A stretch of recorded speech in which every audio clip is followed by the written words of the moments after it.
Today's episode is sponsored by Billy Keel's Advisory Services. If you want to learn more about how to make your 99 optional, just go to makeitoptional.com. Once again, that's makeitoptional.com.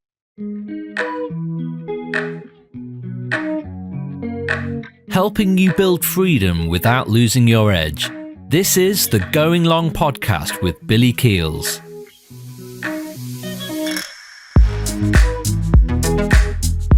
I get a chance to meet some of the coolest people in the world because I'm behind a microphone. Oh, maybe even if I wasn't behind the microphone, but like today's guest, like absolutely imagine like how phenomenal he is and how much he is helping others to become and find their resilience.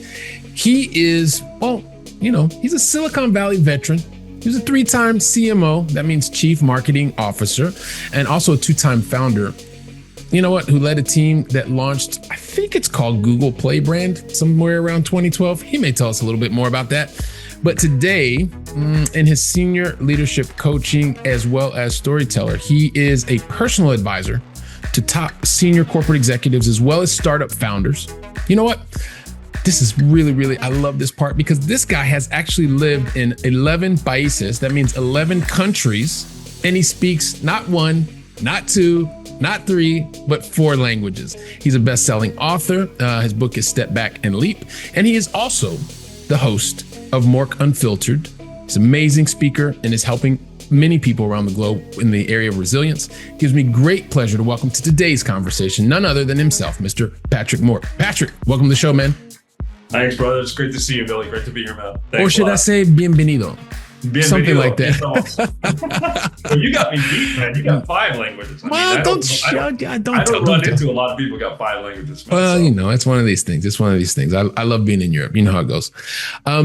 Listen, I've tried just to tell a little bit of your story, and I am absolutely sure that I have just scratched the tip of the iceberg. Actually, I know that, but I wanted to kind of throw it over your way. Patrick, I would love for you to share your story, your words, and then based on how you talk to us and what you share with us, if you allow me just to maybe ask a couple questions here and there, and we'll see where we take this conversation, man. Does it sound like a plan? Good. All right, over to you. So the 30,000 foot version is I'm Belgian originally, despite a very strong American accent. I was born in Brussels, 1972. So 54 tender young years of age. Father's Norwegian, mother's Belgian. And yes, I have lived in 11 countries, done 33 moves. It's insane. I know. Wow. Lived in Europe, lived in Asia, lived in Latin America, lived in the US, moved around a lot in the US, like 5 or 6 different states.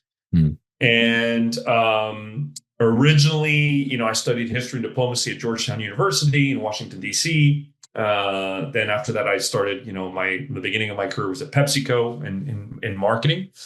Spent about 5 years doing that, working with them in Florida, working with them in Brazil, then in Chile. After Chile, I decided to go do my master's. So I did an MBA at INSEAD, which is in Fontainebleau, although the school has a campus in Singapore, Dubai, and San Francisco as well. In my MBA, I specialized in entrepreneurship. And so I've been in startups ever since 2000. I was in startups in one way or another. Started in Barcelona, where you are right now, and then did Madrid, then the United Kingdom, London, then moved to Silicon Valley. So I did 6 startups. A bunch of them were venture-backed. One of them went public. That was Glue Mobile in 2008. I was part of the management team in Europe at that company. And then was chief marketing officer at one of the world's first app stores, which was an early startup called GetJar, which was like early app store before there was basically any app stores. Then from GetJar, I went on to work at Google, where effectively, as you mentioned, I was involved in Google Play. I was hired with building the first marketing team there, and I led the team that created the Google Play brand, and we launched the store. So I ran everything that was marketing, product marketing, branding, all that stuff. Did that for a couple of years, then tried to do a couple of startups of my own. That was a miserably difficult and not successful experiment. And, it's one of those things where, man, if you go out and you do your own company, you got to realize that, you're going to fail a couple of times. And so made a pivot to becoming an executive coach in 2018 after a failed startup and a failed marriage. So, yeah, sometimes those things go hand in hand. We know how it goes. It's Yep. Sometimes our partners will leave us at the worst possible moment, and it's not to assign blame. It's just this is how it goes. Sometimes that's the risk you take when you do startups. So I became an executive coach, specializing in working with founders in 2018. Although I'd worked mentoring founders in one way or another since 2008. Moved to Santiago, Chile in 2018. Started a leadership development company in Santiago, where we worked with a lot of the region's top startups in leadership development, and ended up doing a lot of corporate work. So we had clients, including Walmart, Scotiabank, some of the big mining companies, some of the largest retailers in Latin America, like Falabella, were clients of ours. And basically, we were doing leadership development across the entire organization, from the CEO all the way down to kind of like, mid-level managers. Did that for a couple of years, exited that business in 2023, moved back to Miami. And ever since Miami, I have really focused on my area of expertise, which is resilience and helping people become unstoppable. And so what I do now is I travel all over the world, and I do keynotes on stage for startups, but also a lot for large corporations and for events. And I have a signature keynote called Become Unstoppable, which is all about my journey, my experience, my tools, and how I help people become unstoppable and build their resilience. And I also do workshops and one-to-one advisory work on that. So the whole premise behind that is we live in a world that is increasingly changing more and more quickly. A lot of that is fueled by artificial intelligence and a lot of the geopolitical changes that are happening. So my job is kind of to help people build resilience as a muscle, to help them become mentally, emotionally, and physically tough, so that they can get through, a lot of tough times. So we all struggle. That's just, part of the human condition. You've struggled, I've struggled, we all have it. Yep. But the people that are most successful and happiest in life are the people that put themselves through the pain intentionally, but also have the tools to do it, right? So what you learn is the more and more you struggle, and the more and more you build these tools and these habits and this support system, the better you get at navigating these setbacks, and the more you are able to get up when you get knocked down. So it's like a muscle. The more you train it, the stronger you get, and the stronger you get, the more likely you are to lead a life of meaning and purpose. So that's me. I have two kids, two wonderful kids, 19 and 15. They live with their mom in Santiago, divorced. And hobbies. I like diving. I like sailing. I like lifting. I like Tai Chi and yoga, and I read a ton. And that's it. That's about me. Right on. Well, listen, Patrick, there's so many different areas that I really love for us to talk about. Resilience is something that is dear to my heart. I know you and I've shared about this and kind of on the green screen stuff, but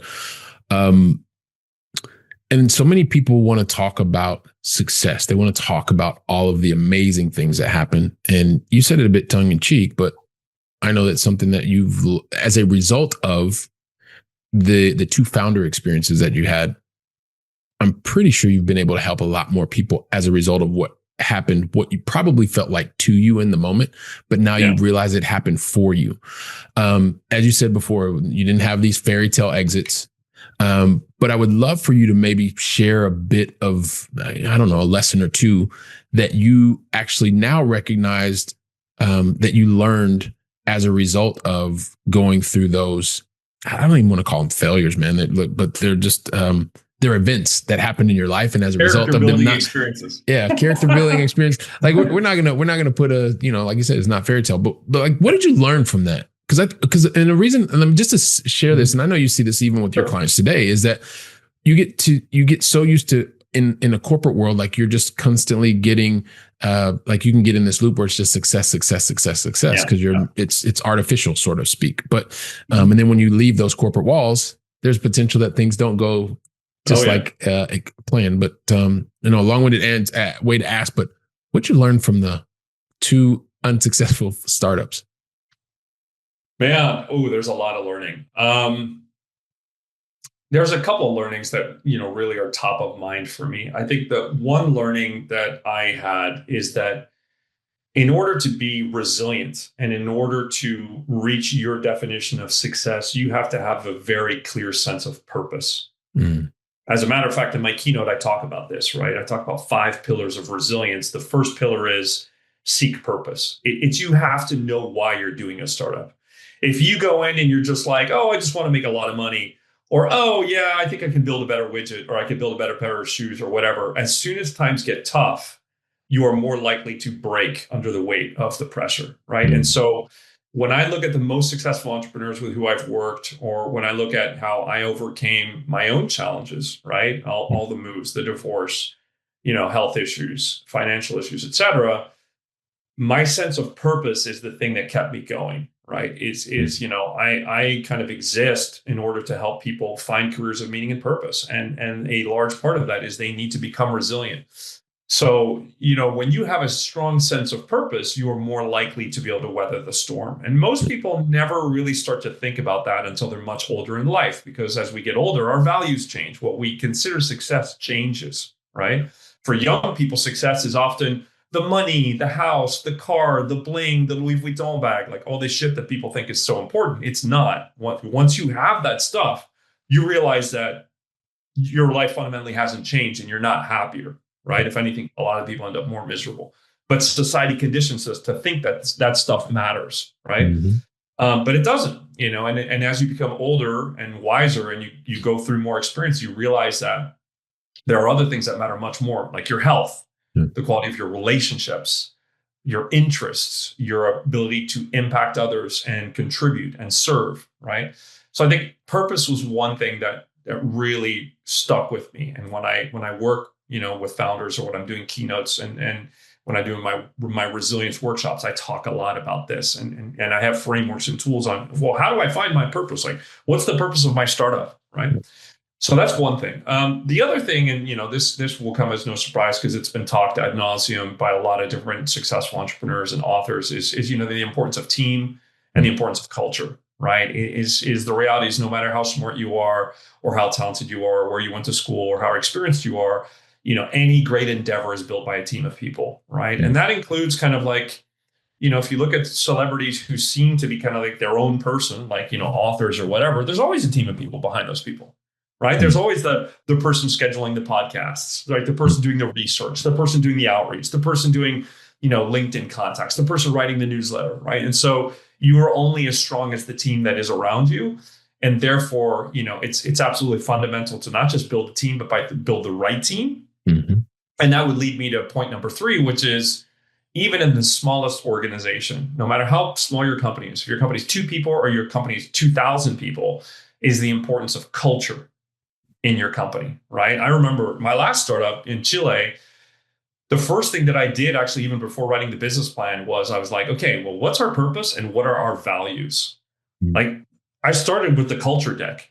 And if you talk to the successful entrepreneurs, they will tell you it starts and ends with culture, right? I'm reading a book right now called The Life Cycle of a CEO, which is a fascinating study of some of the world's top CEOs and how they pivoted companies and they restructured private equity backed companies and they went public, or they bought companies and turned them around.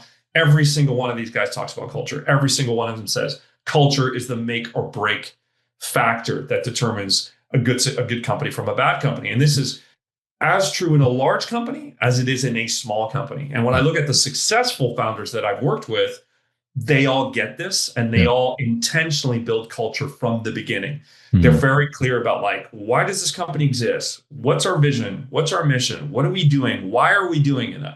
And more importantly, like, they get really, really granular and clear about, like, what are the 4 or 5 values that my company stands for, right?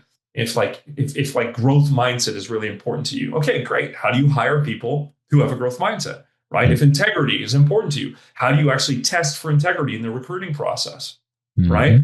So I would say those are really the 3 things. It's the purpose, it's the team, it's the culture. Those are 3 things which come back time and time again. And then there's other learnings, right? I think one of the biggest learnings is, of course, so many founders run out of runway. Either because their cost structure exceeds their revenues, very common, right? Especially in venture-backed startups. And I think the other killer is energy.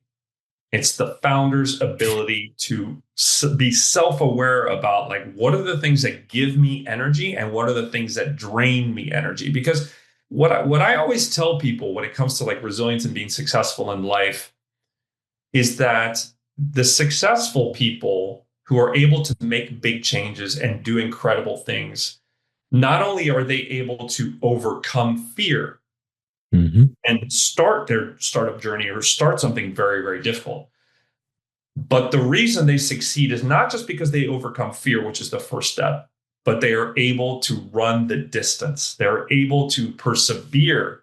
They have the resilience to go all the way through. And that's the thing that most people miss about entrepreneurship is they're like, oh, if I can get over my fear, I'll be successful. And it's like, no, sorry, dude. Like getting over your fear is the first step, which a lot of people never actually get over their fear. So they never start, right? But then once you've started, you have to be able to go the distance.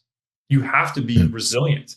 And so managing your energy, like being very conscious of, when am I at my best? When am I at my lowest? Okay, I'm at my lowest right now. It's 5:00 in the afternoon. Therefore, I am not going to make a major decision right now because my energy level is not where it needs to be. Right? So proactively and intentionally managing your energy is absolutely critical. And so there's many different ways to do that, right? There's the physical energy, there's the mental, there's the emotional, there's the spiritual, right? We can geek out and go into any one of those facets, but yeah, those are some learnings. Yeah, no. So these are, there's really powerful, right? In terms of being able to seek and understand your purpose, then building a team, and then also being able to establish that culture, and being able to make sure that, well, from a cost perspective, yes, you have enough runway, right? So that you don't burn up your runway. And then the other thing is, and I think a lot of people, well, no, I don't think, I know this for sure, that people tend to underestimate that energy part of things. So I'm happy that you highlight that. There's another part, and you've talked about founders, and you've been inside of big corporate, and you have been outside, and you decided to do your own thing. One of the things that I hear people talk about, I know you have a particular stance on this, the stance on leadership, right? And understanding if leadership is something that is either a position, or do you feel like it is a decision?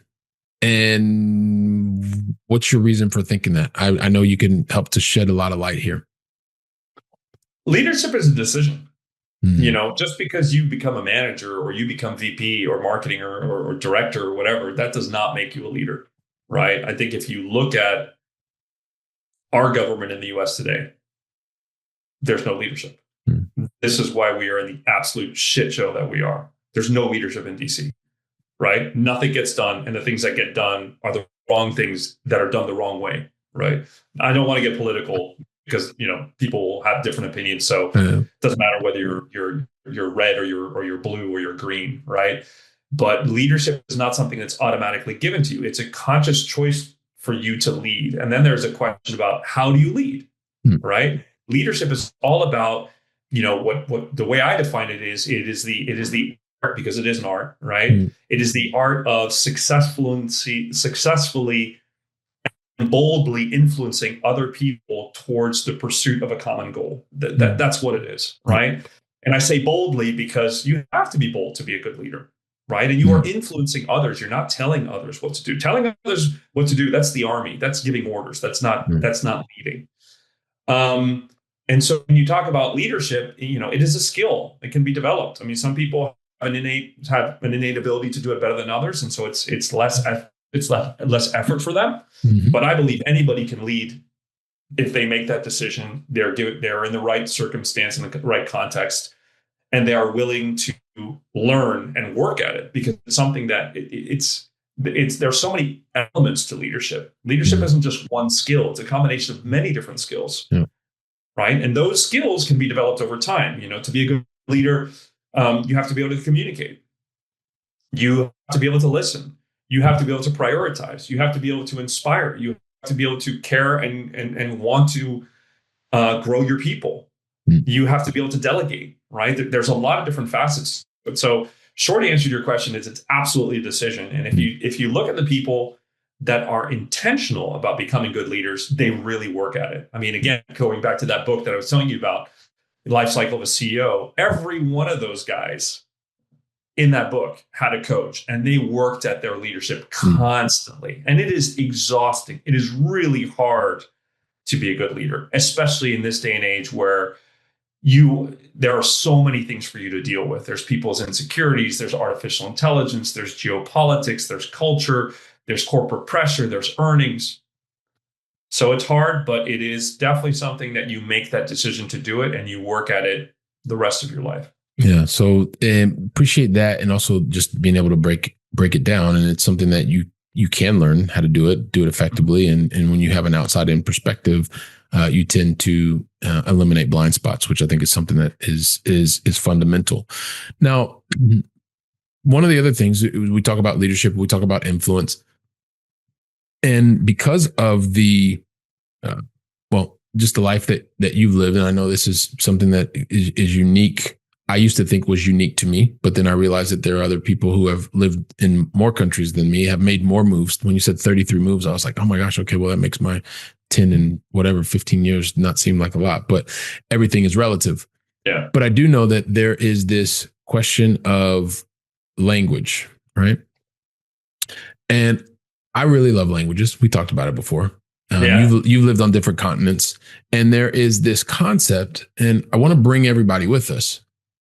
But what I find is that language and learning language gives you a great opportunity, but it doesn't actually change unless it gives you the opportunity that you can leverage the language to better understand culture. Right. And also how that will potentially influence leadership. But like, what do you think about when you think about language and language's role in culture, especially someone who's lived outside of your own country? I mean, it's fundamental. It's fundamental. And, I see so many examples of, especially US companies who insist in putting, Americans, no offense, in roles in other countries where they don't understand the culture and they don't understand the language and they don't speak the language. And that massively limits their effectiveness. Massively. Doesn't mean they can't be successful. My father did it. He was in Mexico. He didn't speak the language. He was relatively successful, but it was a handicap. I saw it firsthand. He was in Asia working as a marketing director for PepsiCo in the 80s. He didn't speak Chinese. He didn't speak Malay. He didn't speak any of the languages out there. It was a handicap. So in my own experience, again, after 11 countries, I mean, I'll never forget going into a business meeting in Rio de Janeiro, or maybe it was Sao Paulo. And I walk into a meeting and the guys are all speaking Portuguese, and, they're kind of like, not really paying attention to me. And then they say something and I correct them in Portuguese. And they turn around and they're like, holy shit, you speak Portuguese. Holy shit, you speak fluent Portuguese. Oh my God, you speak Portuguese like a carioca, like us. And the impact was transformational. I mean, they went from being, I wouldn't say hostile, but kind of indifferent to, big smiles and come and, shake your hand and beleza, and everything, tudo bem. And so, when you are able to speak a person's language or at the very least make an effort, it just totally changes the dynamic of your relationship with that person or that group of people. And so, it depends what kind of business and line of business you're in. Some people don't need to worry about learning another language or working in other cultures, so they don't care and it doesn't matter as much. But, I think going back to the topic of resilience, being resilient and being able to bounce back when you have a setback or a failure partially is due to the experiences that you have had in life. And so when you have lived in another country and you've lived in another culture, and you have survived that, and maybe you've even learned the language, that just gives you a tremendous advantage over other people who haven't, right? I mean, so many people struggle in life, and I meet so many people who are miserable, and like, Uber drivers who are working 3 jobs here in Miami, and they're like, oh my God, it's so expensive, and I can't make it, and Miami's so expensive, and blah, blah. And I'm like, how old are you? 27. Why don't you move? Oh my God, move? Where would I go? And what do I do? And I'm like, dude, you're 27 years old. You can go anywhere. You don't have a mortgage. You don't have debts. You have your car payment, right? You can take your car with you. You can sell your fucking car, right? And it's like, and people don't realize that the world is this big, massive, vast place, and you can go and you can reinvent yourself anywhere. Nobody gives a shit where you live. There are so many things to do, right? And so every time that, for me, it's like, I wouldn't say it's as easy as like getting on a bus and going to another city, but every time I have moved city or every time I have moved country, it becomes easier and easier. I have a playbook. It's like, okay, I need to do this. I need to do that, bank account, blah, blah, ID card, insurance, blah, whatever. So it's, is it a challenge? Yeah, start all over again, new friends. You don't know anybody. You don't know the restaurants. You don't have any friends, whatever. It's not easy. But every time you do it, you get better, you get stronger, right? And I think, the language part of it, it's such a rich experience to learn another language because you never really are able to fully immerse yourself in a culture until you speak the language of the people who live there. Not the same. Like when you can talk to them in their own language, man, like your relationship with them just completely changes. Yeah, it definitely changes, and it gives you more insight into the culture. And you're answering that question, and I'm thinking to myself, like, because you have you're based on your life experience. I'm just curious. Like I was also thinking about AI, right? And this is maybe a little bit off topic, but because there's a kind of a shared experience, and we're talking about language, and we're talking about resilience as well. Yeah. And I was speaking with a friend the other day, and they were telling me about these different translator tools. So you don't actually have to learn a language anymore. Yeah. You can go to this place, and it won't. And you just put something in your ear, or you just put it on your phone, and it does a simultaneous translation. Right? That's the scenario that was explained to me. And my thought was, well, I'll tell you what my thought was. When I explain that to you as someone who's lived in different countries, and we're talking about language and the way that it helps you to connect with culture without leading you too much. When I talk to you about that scenario, like, hey, listen, you may not need to learn a language anymore. You can live in wherever for, however many years. What is that? As you think about resilience and you think about just that scenario, what is it like? What does it do to your stomach, or what does it make you feel? Or, I mean, on the one hand, it's cool. Because I'll give you a concrete example. I have a virtual assistant, Mark Marcos, who's my right hand, who I couldn't live without. And he is a young man living in the Philippines. And he does all sorts of stuff for me. Yeah. And he's like booking flights and, hotel rooms and talking to people in other countries. And he's able to email people in perfect Spanish, even though he doesn't speak the language. So is that cool? Yes. Is it helpful? Yes. But you are not going to build resilience in the same way through a hack. It's like anything, right? In this country, particularly in the US, we have an obsession with hacking things. Everything's like growth hacking, health hacking. And it's like, you're just doing yourself a disservice by cutting corners, right? It's like, oh, I'm going to hack my way to the bar exam. Like, okay, fine, whatever. You're not going to learn all the material. Right. So I think we have to be realistic and mature enough to see it for what it is. It is a useful tool. It is a hack. It allows us to be more productive, but it robs us of the ability to truly understand what it means to speak that particular language or write that language and really communicate and understand the culture. I've been told that when I speak Spanish in Chile to people, I sound like a Chilean and my personality changes. Yeah. There is a reason for that. Yeah. That makes me part of who I am. Right. And so hacking is fine as a tool for productivity, as long as you're realizing you're conscious of what you're doing. But if you are trying to become the best version of yourself, you have to put yourself in difficult situations. You have to do hard things. Doing hard things is the second of my 5 pillars when I give these keynotes. You have to do hard things. Yeah. And unfortunately, when I look around at Gen Z and Gen Alpha and all these people who are on phones and using AI for everything, my fear is they are going to grow up soft. Right. And the risk there is, there's that whole phrase of, hard people create soft times, which create soft people, which create hard times.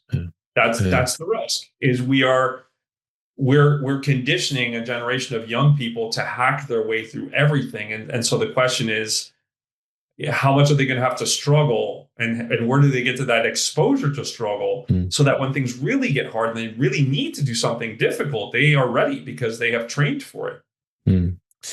Yeah, that scenario, when I explained it to you, and I appreciate the perspective, because there's one that is how to, from a like a business perspective, you're able to get more things done. Because once again, as you talked about before, what's the purpose of your organization? Then you've got your team who needs to do things, and you're building your culture, right? But when I heard that example, as someone who has lived in France in 2 different cities, who's lived in Italy, who's lived in Spain, and not being from any of those countries, it made me sad, because I was like, you know what? One of the things that in the moment, I couldn't stand it. But I remember like literally being in Paris crying because I was like, I've just moved thousands of miles, kilometers away. I'm in this place. I can't even explain how the issues going on with my electricity. And I'm kind of screwed because I don't know how to get it fixed. And it sucked.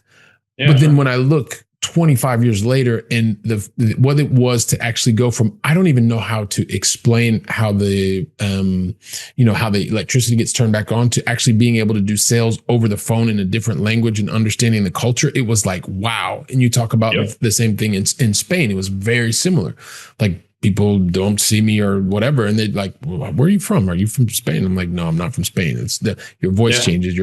All of these things happen because you do the hard stuff. Right. And it's kind of like, when I heard that scenario, I was like, that sounds so cool. But I'm like, but if you've ever lived overseas, if you've ever led a team of people from different cultures and stuff like that, it gives you a level of empathy that I believe you can't have unless you've been through the hard stuff. Absolutely. Absolutely. I agree 100%. I mean, my son who's 19, he was in Chile for like 6 years, and his junior year, he like calls me up and he's like, hey dad, I want to do my senior year in the US. I don't want to graduate high school in Chile. I want to move back to Miami and live with you and graduate high school. And his mom and I were worried because like, this is not a good idea. You're in a stable, good school, good environment. You have friends and everything. And you want to change senior year. Like, you have no idea what Miami's going to be like. And he did it. And kudos to him. It was one of the hardest years of his life. He really struggled with everything, with school, with grades, with making friends, with being bullied occasionally. His relationship with me was very strained the first 6 months. I didn't think it was going to work out.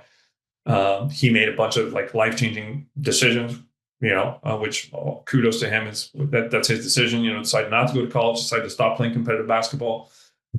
Self-taught himself how to sell, door to door, taught himself how to trade as a trader, building a portfolio, going online, finding mentors, finding programs, self-teaching himself, all this stuff, being hours and hours and hours behind a computer, learning how to trade, learning stock markets, learning everything. And when he went back to Chile, the feedback I got from people who knew him were, he's a completely different person. He's so much more grown up. He's so much more mature. And how many kids would have done that? Most kids would not have done that. And I told him, I was like, this has probably been one of the hardest years of your life. And there were parts of this year that sucked. And you will look back at this in 20 years as a career-defining year that made you the person that you are. And so, life is struggle. And, the Bible teaches us this stuff. The Lord has always told us we are not there to have like, an easy time on earth. And anybody who thinks that is like smoking crack, right? Life is tough. And if you want to get somewhere and you want to do something special that makes you feel fulfilled and that gives you meaning and that is of service to others, you are going to struggle, right? And therefore, how do you get through that? You have to do hard things. Yeah. Right. And also too, I do want to recognize you and your son's mother for being able to provide that safety for him to be able to make such a decision, because it's not something that's easy. And I think, I know that there are moments when we don't recognize one another, but I want to recognize you for that, because I'm sure that you and his mother to provide that safety, that physical safety, that psychological safety to say, hey, listen, I really want to do this. And whether it works out or not, he felt safe that he could do that, which I think is phenomenal. As parents, we need to be able to do that, right? I think, I just finished reading a book, which really left an impact on me, which I recommend every parent listening to this show read, called The Anxious Generation. And it talks about, the terrible impact on our kids of smartphones, particularly social media, gaming and porn. And one of the other things that it talks about is that, it's created a terrible impact on our kids, partially because we have smothered them. When I was a kid, dude, I would walk to the school bus stop at 7:00 in the morning in the freezing cold for 20 minutes for like 2 miles to get to the bus stop at 7.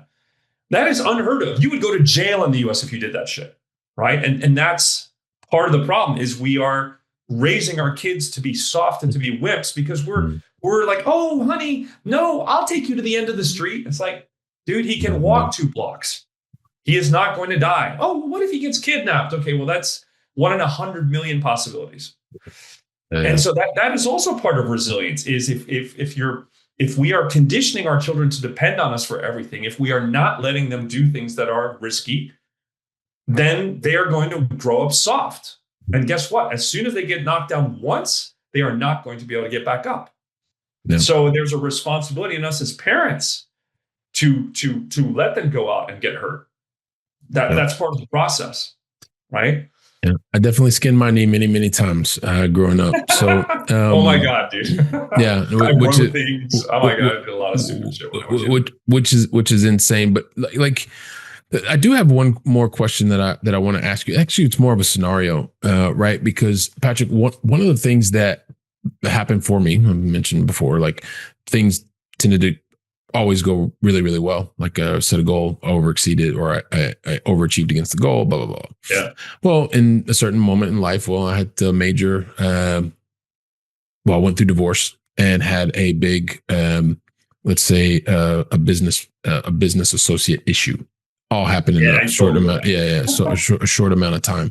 But the things that happens when we are, like, it's like you talked about before, like when things are going really well, like you're in the moment and you recognize things, but it's when you actually go through these failure events that you really start to learn things. And when you go from like, it's happening to me to it's happening for me, and you can reflect on it, you realize that if you're anything like me, I didn't really want to talk to a lot of people because usually people came to me to have me help them solve their problems, not the opposite. And so what I realized was, in the moments of success, that's one thing, but it was the moments, the more challenging moments, when those that were around me were telling me, yes, you can do it, do this, do that. All of those things were great, but it was really the conversations that I was having with myself in the silence, the difficult, the challenging things that I needed to say and that I needed to hear.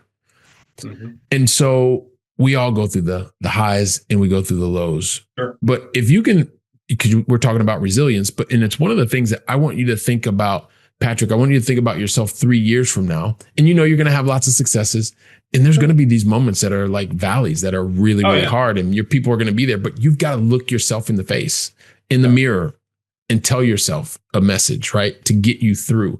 And I would love for you to share with me and with the Going Long family, what's the one message that you want to leave for yourself so that when you look 3 years back, go, you know what, Patrick, I'm glad you said that because I needed to hear that in order to get through the valleys. What's that message you're going to share with yourself? Really simple. Every day is a new day. Mm. Every day that you get up, every day that you are blessed to wake up alive on this earth is a chance to start over, right? It's like I had like a particularly shitty day yesterday. It happens, right? Even when you're an entrepreneur, even when you're considered quote unquote successful, you were going to have shitty days. And I was like, I remember I came home last night. I was like, fuck, man, this day just really sucked. And then I was like, I sit down and like, one of the things I do every single day is I have a gratitude journal. And I write down 5 things that went well that day. It doesn't matter how bad the day was. I will write down, I will find 5 things that were good, right? The fact that I woke up this morning and that I'm healthy and that my kids are healthy and that I still have my parents at 81 years old. And that I live in a decent place and I do interesting work. Like I think about these things and I give gratitude every single day. And that is because kind of like, if you live in a state of grace as an emotion counteracts fear. Mm. You can't be grateful and be scared at the same time. It's a weird thing, but you can, right?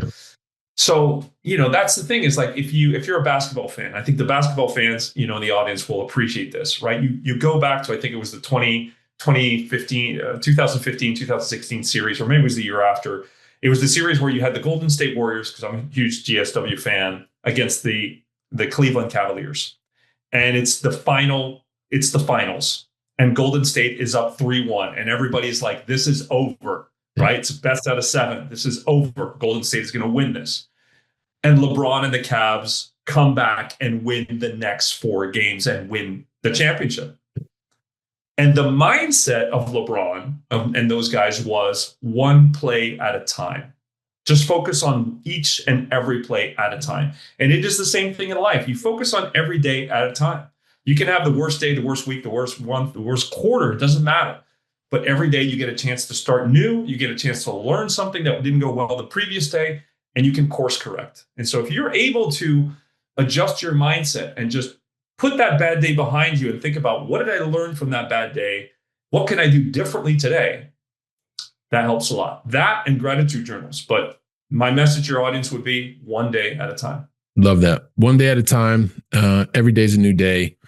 And being able to just really reflect on that and do that with gratitude.